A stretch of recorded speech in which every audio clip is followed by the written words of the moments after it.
Yung mga Lodi Kicks, bakit walang ilaw ang tail light ng motorsiklo?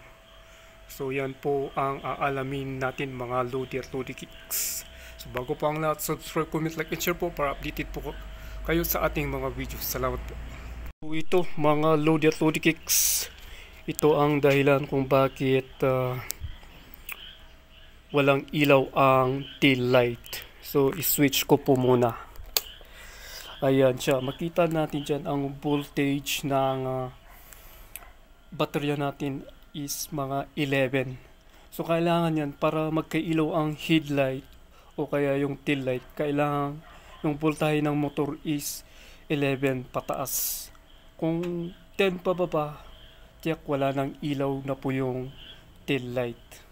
Switch po natin. So ano ko po sa pag light, ayun, meron na siya po siya sa pag-light.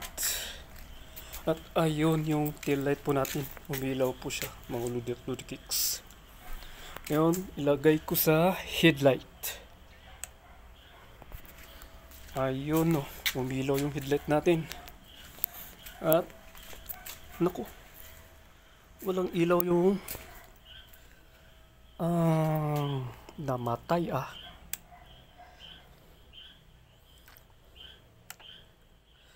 namatay mga Lodi Kicks.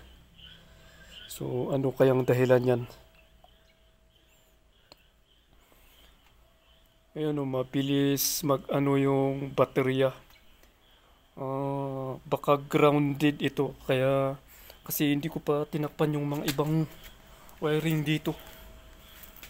So kailangan kong takpan yung mga wiring dito para baka may nasasagi dito, yun nagbabawas kaagad yung kuryente ng baterya.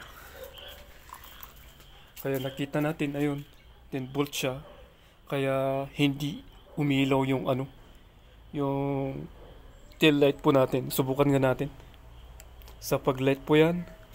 Meron naman po sa pag light, wala na dito sa tail light mga Lodi Kicks. Kasi nga ayan na yung voltahe niya, ang bilis bumabaw. Ibig sabihin grounded tong motorsiklo. So kailangan kong patayin na kaagad para hindi siya malubat kaagad. Ayun, bumalik ko. Ang lakas ng hatak pala ng ilaw natin. Kaya dapat ito siguro grounded. Kailangan matakpan yung mga wiring para hindi nasasayang yung kuryente ng baterya, para hindi siya nagbabawas agad. Okay mga Lodi Kicks, pinadra ko po konti yung motor. So ayan na po yung voltage na. So check na natin kung iilaw na po yung tail light. Diretso na ako sa headlight. Ayun, may ilaw po yung headlight. Naku, wala.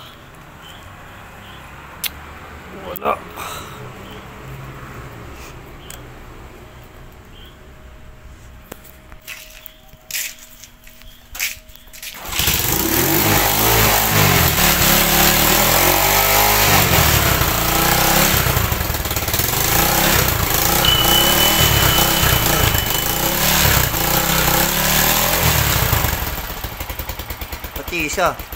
Hindi, brakelet yung isa. Ayun po mga Lodi Kicks, umilaw po na siya. So kailangan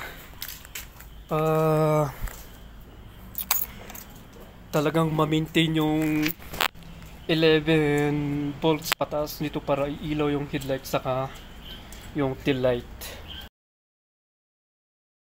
At habang umaandar ang motorsiklo na to, talagang iilaw na po yung headlight at tail light.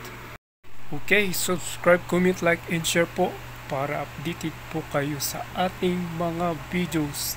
Salamat po. Magandang araw po.